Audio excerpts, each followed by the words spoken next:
बांग्लादेश छोड़कर दिल्ली आई पूर्व पीएम शेख हसीना के ठिकाने को लेकर सस्पेंस जारी। शेख हसीना कहां रहेंगी, किस देश में पनाह लेंगी, 2 दिनों बाद भी तय नहीं हो पाया है। पीएम शेख हसीना हिंडन में तीसरे दिन भी मौजूद हैं। शेख हसीना ने भारत रुकने की इजाजत मांगी थी। शेख हसीना को कड़ी सुरक्षा में रखा गया है।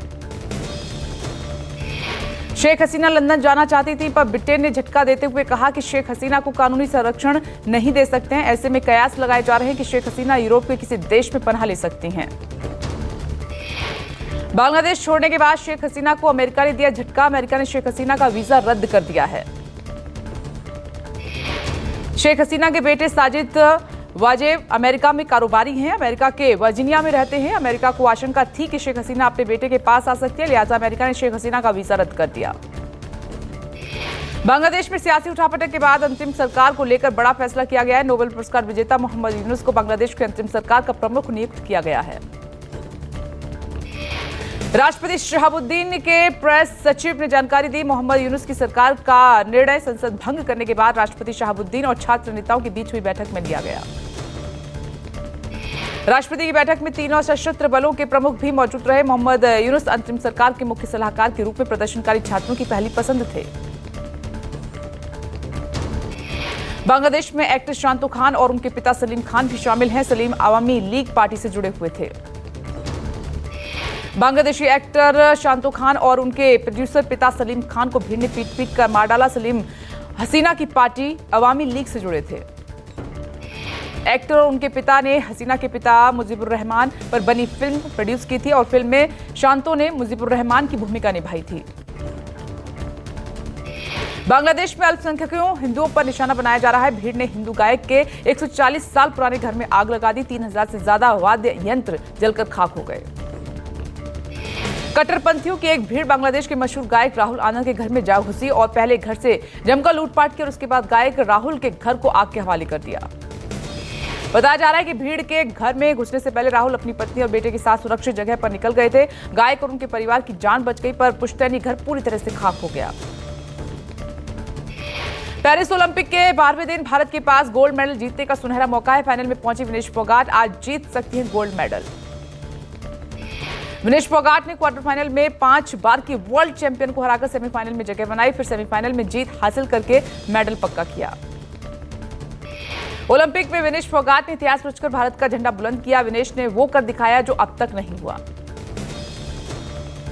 विनेश फोगाट ने मंगलवार को महिला 50 किलोग्राम फ्री स्टाइल इवेंट के सेमीफाइनल में क्यूबा की रेसलर को हराकर 5-0 से करारी शिकस्त दी और फाइनल में जगह बनाई। विनेश फोगाट ओलंपिक इतिहास में महिला कुश्ती के फाइनल में पहुंचने वाली पहली भारतीय महिला रेसलर बन गई हैं।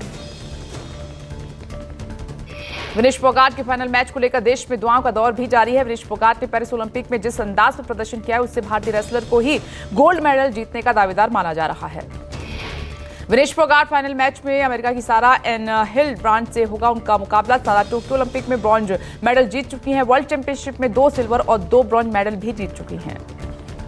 विनेश फोगाट की बहन बबीता फोगाट ने कहा कि आज देश के लिए गर्व का दिन है। ये बहुत खुशी का दिन है कि विनेश फाइनल में पहुंची है। ऐसा पहली बार हुआ है कि कोई भारतीय महिला पहलवान फाइनल में पहुंची है।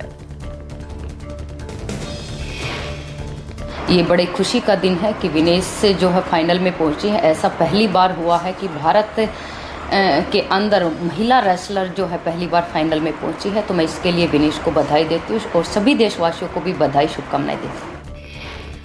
विनेश फोगाट पर कांग्रेस सांसद प्रमोद तिवारी ने कहा कि भारत की बेटी आज फाइनल में है। देश के तिरंगे की शान उसके हाथों में है। फाइनल में जाने का मतलब गोल्ड गया, सिल्वर पक्का। हमारी शुभकामनाएं ये है कि जब हमारी बेटी भारत लौटे तो उसके हाथों में गोल्ड हो। फाइनल में है, देश का तिरंगा की शान उसके हाथों में है। फाइनल में जाने का मतलब गोल्ड या सिल्वर पक्का। हमारी तो शुभकामनाएं हैं कि वो जब लौटे बेटी हमारी विनीत फोगाट तो उसके हाथों में चमचमाता हुआ गोल्ड। भारतीय पहलवान विनेश फोगाट के चाचा महावीर फोगाट ने कहा कि हमें पूरी उम्मीद है कि वो गोल्ड मेडल लेकर आएंगी और उसने बहुत अच्छा और आगे भी अच्छा खेलेंगी। पूरा देश खुश है। इससे ज़्यादा जो खुशी की बात मेरे क्या सारे देश को है जो आज विनेश ने गोल्ड मेडल लेके आएगी। तो ये पहली जो कुश्ती में जो रेसलर होगी जो ओलंपिक में गोल्ड मेडल लेगी और मेरी पूरी आस उम्मीद है अब के बाद गोल्ड मेडल लेके आएगी। शुक्रिया। पेरिस ओलंपिक में 2 कांस्य पदक जीतकर स्वदेश वापस लौटी मनु भाकर का एयरपोर्ट पर भव्य स्वागत किया गया। मनु भाकर ने महिलाओं की 10 मीटर एयर पिस्टल और 10 metre air pistol mixed team स्पर्धा में कांस्य पदक जीते हैं। दिल्ली आने पर उन्हें और उनके कोच को कंधे पर उठाया गया। दिल्ली एयरपोर्ट पर स्वागत से गदगद हुई मनु भाकर और उनके कोच। मनु भाकर ने कहा कि बहुत खुश हूं, बेहद खुशी है, इतना प्यार मिल रहा है।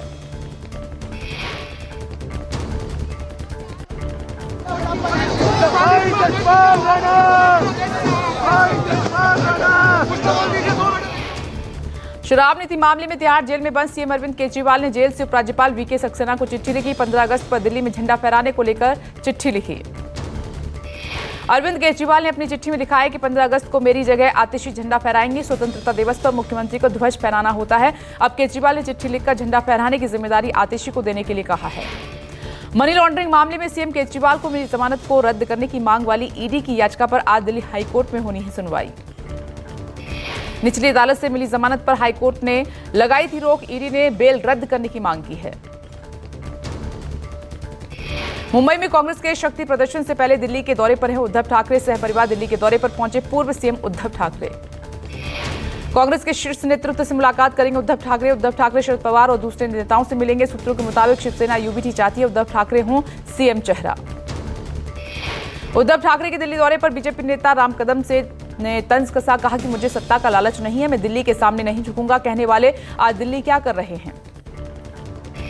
उनके श्रीमान उद्धव ठाकरे जी के कई सारे बयान सुने होंगे कि उन्हें सत्ता का कोई लालच नहीं है, वे दिल्ली के सामने कभी नहीं झुकेंगे।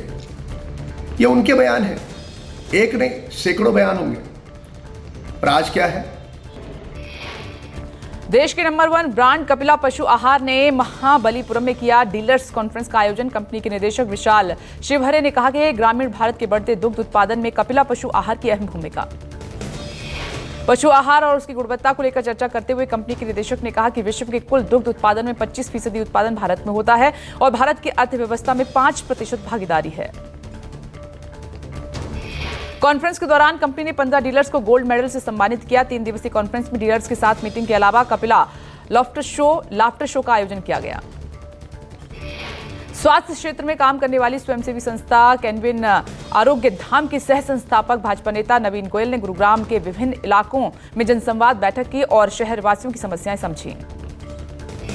नवीन गोयल ने चिकित्सा सेवा, बिजली, पानी और जल भराव के अलावा टूटी सड़कों को प्रशासन की मदद से ठीक करवाने को लेकर लोगों को भरोसा दिलाया। नवीन गोयल ने लोगों से गुरुग्राम को हरा भरा बनाने की अपील